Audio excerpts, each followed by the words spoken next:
Salut les amis, j'espère que vous allez bien tous et toutes. On se retrouve pour le débriefing de WWE Raw, édition du 9 août 2021. Et donc la question que tout le monde se pose, est-ce que c'est un bon show? Est-ce que le retour de Randy Orton était une bonne idée? Et puis, avec l'arrivée de Lionel Messi au Paris Saint-Germain, est-ce qu'on peut croire au miracle? Et est-ce qu'on peut s'imaginer que WWE Raw va nous sortir un show de gala et nous offrir du plaisir, parce que le plaisir, c'est ce qui est le plus bon. Alors, il y avait peu de teasing concrètement. La seule chose qu'on savait, c'est que Randy Orton faisait donc son retour du côté de la WWE après plusieurs semaines d'absence, voire même un mois d'absence pour être poli. Et donc, qu'est-ce qui s'est passé durant ce moment-là? On va revenir bien sûr sur Randy Orton. On va ensuite aller voir Bobby Lashley et Goldberg avec qu'est-ce qui s'est passé. Nous allons ensuite voir Charlotte Flair qui a fait le ménage, et oui, Charlotte Flair qui a fait le ménage dans sa rivalité avec Rhea Ripley et Nikki ASH concrètement. Et enfin, on ira voir ensuite les petites rivalités de base. Je ne reviendrai pas d'ailleurs sur Baron Corbin, puisque j'ai prévu de vous faire une vidéo spéciale Baron Corbin, en vous expliquant pourquoi les choses sont plutôt intéressantes, mais qu'au final, c'est pas bon, et j'expliquerai bien sûr pourquoi, bien évidemment. Et donc on parlera bien sûr aussi d'Elias qui a donc choisi une nouvelle gimmick et qu'on reviendra bien sûr en temps et en heure. Donc allez, on va commencer tout de suite dans le vif du sujet avec Randy Orton qui a donc fait son retour. Alors je vais pas revenir sur tout ce qui s'est passé, j'ai pris la dernière image qui était sans doute l'image la plus importante. Donc il y a eu un segment qui a eu lieu en début de show où Randy Orton est apparu, très ému de voir le public, le WWE Universe. À ce moment-là, Riddle est venu et a tenté de lui dire « Ah, c'est trop bien », il a essayé de parler comme il parle souvent.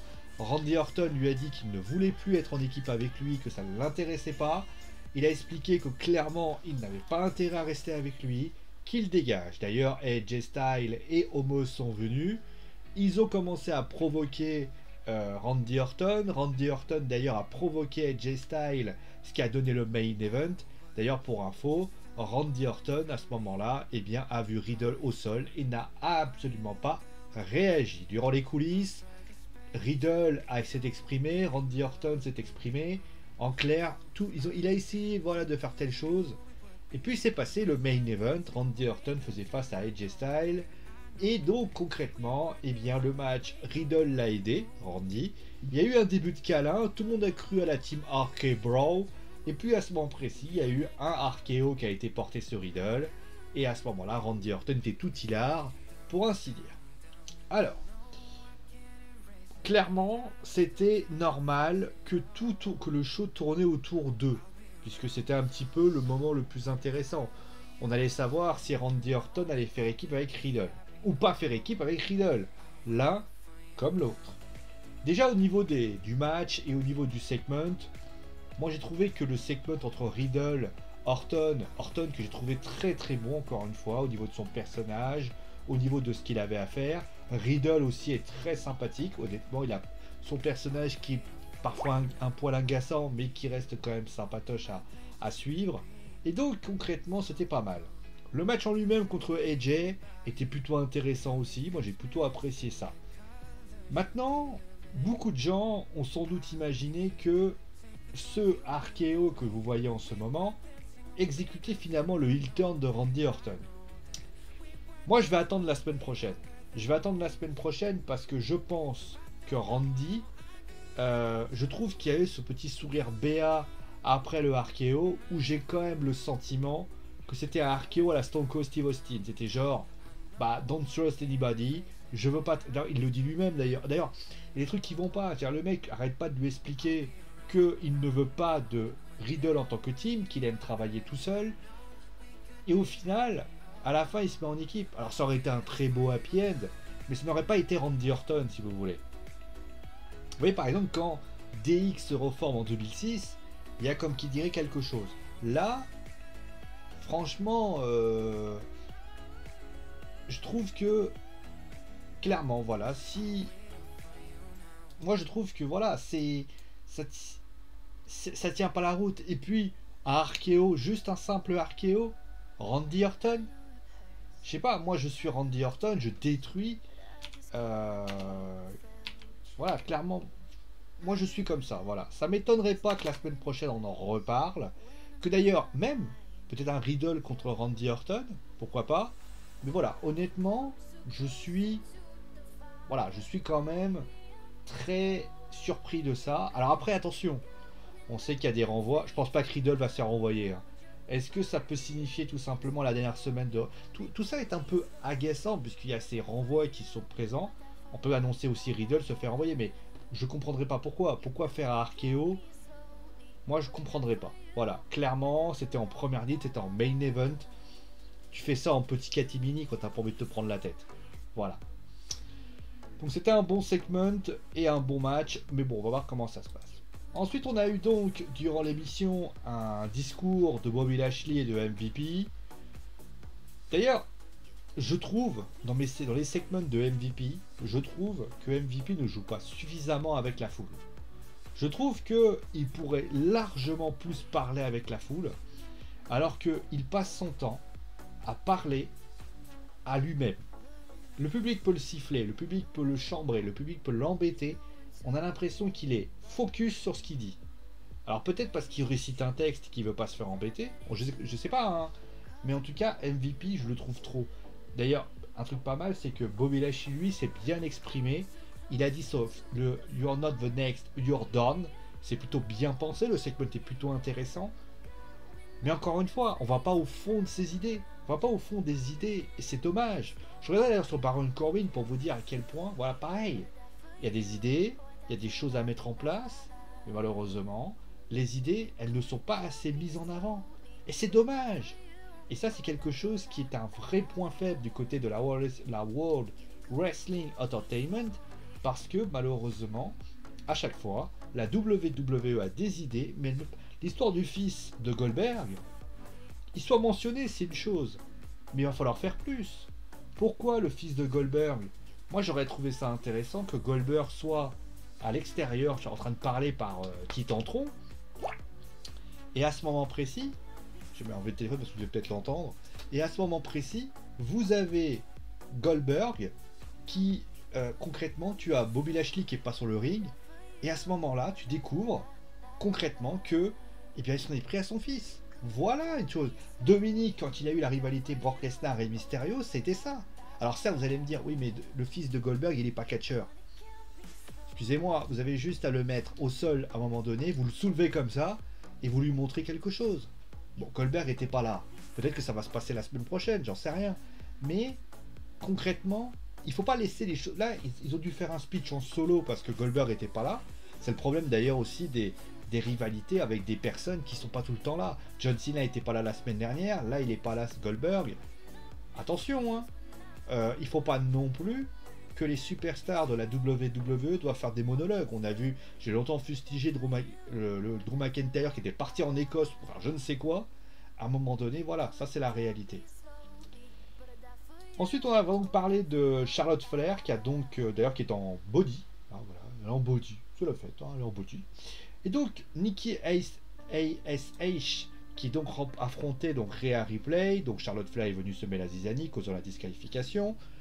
Moi, dans l'idée que Nikki gagne des matchs, alors c'est pour la rendre crédible, pour lui donner un petit peu de crédibilité. J'aime l'idée. Surtout que c'est une idée intéressante. On sait que Nikki a besoin d'un apport. Son costume, sa manière de se comporter et tout, elle est assez fade comme fille. Mais moi, ce qui me gêne dans cette histoire, c'est pas forcément ça. Moi, ce qui me gêne, c'est le fait que tu utilises des moyens pour la faire gagner. Moi, je veux une victoire clean de Nikki Cross. Je veux une victoire où on peut se dire dans sa tête, cette victoire, elle n'est de aucune contestation. Faut quand même imaginer que, pour information, il y a une victoire avec un Money in the Bank, une victoire avec le Rose Board, là il y a une disqualification avec notamment... ça manque trop de choses. Alors certes, tu veux donner le côté pitié parce que Charlotte qui défonce Nikki Cross, pardon, c'est une bonne idée. Ça raconte quelque chose parce que Nikki, c'est la petite underdog dont on n'a même pas imaginé qu'elle... Clairement, elle n'est pas du level, oui, mais elle doit gagner et pas forcément. Voilà, par exemple, et pareil, vous êtes obligé de mettre Rhea, donc Charlotte vous la mettez de côté. Moi, j'aurais préféré d'ailleurs que Nikki, on sent elle essaye de mettre en valeur ses speeches. Mais moi, ce que j'aurais aimé, c'est que Nikki, à un moment donné, parte d'un délire très simple. Pourquoi? Alors, elle explique parfois pourquoi c'est une super-héros, mais pourquoi être un super-héros, ça l'intéresse autant? Quel est le motif d'espoir? Quitte à utiliser le fameux Never Give Up de John Cena. Mais voilà, clairement, voilà, c'est la chose. Et tant que c'est comme ça fera pareil que certaines superstars qui ont récupéré des ceintures qui n'ont jamais su quoi faire. Le cas le plus concret reste les Iconics, qui ont récupéré les ceintures par équipe féminine de la WWE pour finalement ne jamais savoir quoi en faire. Et au final, eh ben, c'est quand même un immense coup dur pour la WWE, car l'idée de mettre une super-héroïne, ça existe. The Hurricane Helms en est le parfait exemple. Mais il va falloir faire plus et démontrer plus par rapport à ça. Et donc on va revenir un petit peu, alors on va parler quand même d'Elias, qui a donc décidé de changer de gimmick, puisque bah, tout simplement, voilà, il a viré cette guitare concrètement. À voir ce que cela peut être donné. Moi, je peux juste te dire une chose, c'est que c'est une bonne nouvelle. On sait que Elias, depuis qu'il est à la WWE, n'a absolument rien fait. C'est un lutteur qui malheureusement a quelque chose. Il a été face, il a été heel, il a tout essayé, il n'y a rien qui n'a marché. Donc faire une refonte de son personnage et le rendre plus crédible, bah, j'ai envie de dire c'est ce qu'il fallait. Ça a pris un peu de temps, mais bon, j'ai envie de dire concrètement c'est pas mal. Voilà. Et puis bah, le dernier en date, bah, je vais reparler malheureusement d'Alexa Bliss, où plus les semaines passent, où tu te rends compte que Alexa Bliss, ça fait partie notamment des choses que je pourrais parler, et j'en parlerai bien évidemment peut-être plus tard. Alexa Bliss, ça fait partie des gimmicks qui sont très très... Alors, vous allez me dire, oui mais le monde de l'épouvante et tout, c'est compliqué, etc. Non, moi je vais vous dire une chose, du côté de la WWE, il y a matière à travailler. C'est pas la première fois qu'ils partent dans le surnaturel, c'est pas la première fois qu'on a du surnaturel, du ténébreux et tout ce que tu veux. C'est pas la première fois qu'on a ça. Kane, Undertaker ont déjà fait ça. Alors vous allez me dire, j'ai fait une vidéo notamment sur Bray Wyatt où j'ai expliqué pourquoi le surnaturel n'a pas toujours bien marché. C'est vrai que quand on regarde bien, il n'y a que l'Undertaker et Kane qui ont vraiment réussi, on va dire en termes de surnaturel. Les autres, bah Bray Wyatt n'a pas eu la carrière qu'il méritait, Alexa Bliss c'est compliqué pour elle, Grant Grell, lutteur à les années 90, vampire, n'a pas pu s'en sortir. Ça a toujours été compliqué. Ça a toujours été compliqué du côté de la WWE de pouvoir être crédible par rapport à ça. Mais si tu veux, mais il faut quand même que tu mettes en place des choses.